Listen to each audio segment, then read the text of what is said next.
The Mets lead is down to 2. Can you believe it? The season is slipping away. I don't know why they're giving me balloon emojis there. There's nothing to celebrate about this Mets team. The reality is they might find themselves out of the playoffs. And the good thing with their lead over, just 2 over the Giants is they do lead the tiebreaker like we discussed yesterday over the Giants. The bad news is the Giants are playing hot. The Mets are playing not. And they got 2 more with the Phillies. And yeah, the Mets have owned the Phillies in New York. But that won't matter if they face each other in October, because the Phillies right now own the Mets in Philadelphia. You're watching Mets Daily. My name is Jake Brown, at Jake Brown Live. Make sure you hit that follow button, at Jake Brown Live on Instagram, X, Twitter, X's Twitter, TikTok, and subscribe to my YouTube. A little bit under the weather, but we are going to the game tonight.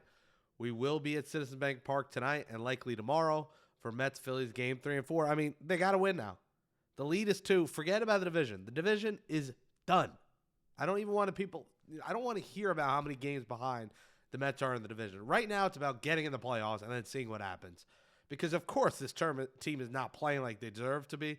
But with the talent on paper, to miss the playoffs would be absolutely tragic. So smash that thumbs up on this video. Comment below. Do you think the Mets will make the playoffs? Let us know in the comments. Scan that code.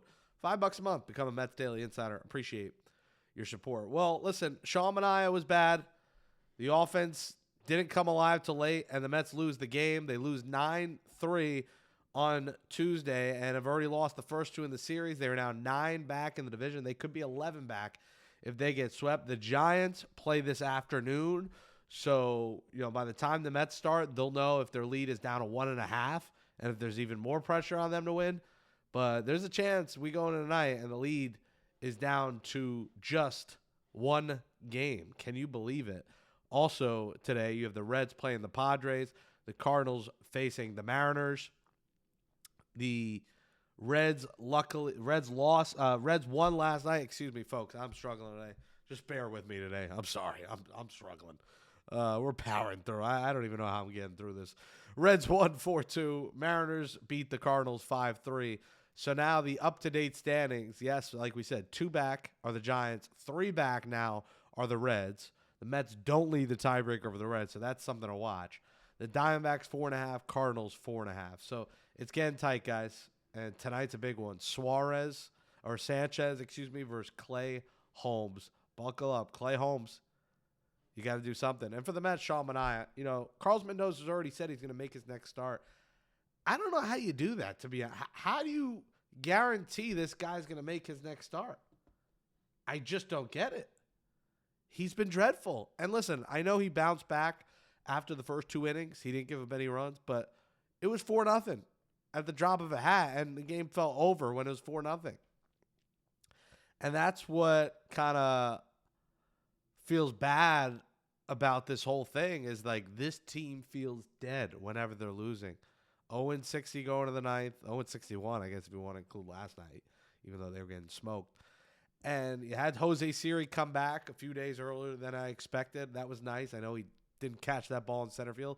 He did have a double that was nearly a homer, so that was good to see from Jose Siri. And I think he should keep playing against left-hand pitching because I do think he'll play a factor. But, Sean Manaea, I just think you got to set him for a start here. His ERA is nearly 6. Harrison Bader's hitting .576 against the Mets. I mean, it's absurd. I just think you skip Senga, you send him down. You're probably not going to send Manaea down, but clearly Manaea's elbow's not right. And how are you going to trust Sean Manaea in the playoffs right now? His stuff's not there. And I feel bad, like I always say, because he's hurt. But, time's up. Time's up. Your lead is 2. You can't keep punting games away. And I know you don't have many options, but if you got to go 5-man rotation, do that. Sean Manaea does not look right and should not be pitching for the Mets. Carlos Mendoza, is he going to be managing the Mets next year? Is this coaching staff going to be here? Listen, in my opinion, I hate revolving doors every 2 years. Believe me, I do. And I don't think Carlos Mendoza is a bad manager. But how do you go from the best team in baseball to missing the playoffs and keep your job? With the expectations of the team, I feel like Steve Cohen's going to step in and say, you know what, we like you, Carlos, but that's unacceptable. The Mets are posting the graphic about 3 million fans. They got, like I talk about, record attendance numbers this year, and you're going to miss the playoffs? Buckle down. Show some life. And I don't want to be the guy that, like some people on Twitter, how are they smiling after losing or after this ground ball? It's baseball. It's a game.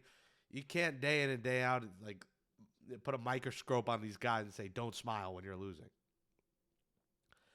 But listen, it gets frustrating as a fan, and I can understand the frustration from fans when your team is getting smoked again by the Phillies. The lead is slipping away, and guys smile. I mean, I don't think it's a big deal that they do. Again, it's baseball. There's still time left in the season. But I can understand a fan's frustration like me who's pissed off at the team and looking at them, and they're all happy-go-lucky because they're kept pocketing millions of dollars. Juan Soto, $50 million. While we're putting our hard-earned money to go to these games for this crap. It's unacceptable.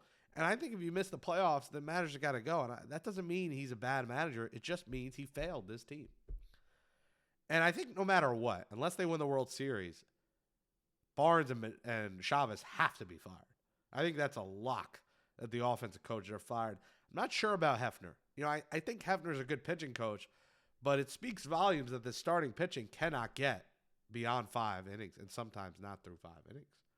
It's almost historic what's happening with the starting pitching staff in the second half of the season, and you got to think he plays a factor. So we'll see what happens with the coaching staff, guys, but for me, if you miss the playoffs, I think you got to make changes. Like I've talked about, Pete, say goodnight. Jeff McNeil, say goodnight. Carlos Mendoza, say goodnight. Starling Marte, he's gone no matter what. We know that. But there will be changes, and I think there has to be if you miss the playoffs. And we'll see what happens. If they sneak in and then lose in the wild card round, will there be changes then? I doubt it. But rock bottom would be this team falling out and missing the playoffs. And it's not unrealistic anymore. I can't believe it. I've been very confident, but now that the lead is down to 2, my confidence has wavered in this team getting to the playoffs. It really has. We'll see you tonight at Citizens Bank Park. We're going to keep it short today, guys. I'm not feeling that well, so we'll see you at the game tonight. Thanks for watching. Smash that thumbs up. Follow me at Jake Brown Live. Scan that code right there to become a Mets Daily Insider member. $5 a month, just cheaper than a cup of coffee. We'll see you at Citizens Bank Park tonight. Let's go, Mets. Right the ship, man. Right the ship. Play with some heart. Show that you care, because I think a lot of fans think you don't right now. We'll see you in Philly tonight. Let's go, Mets.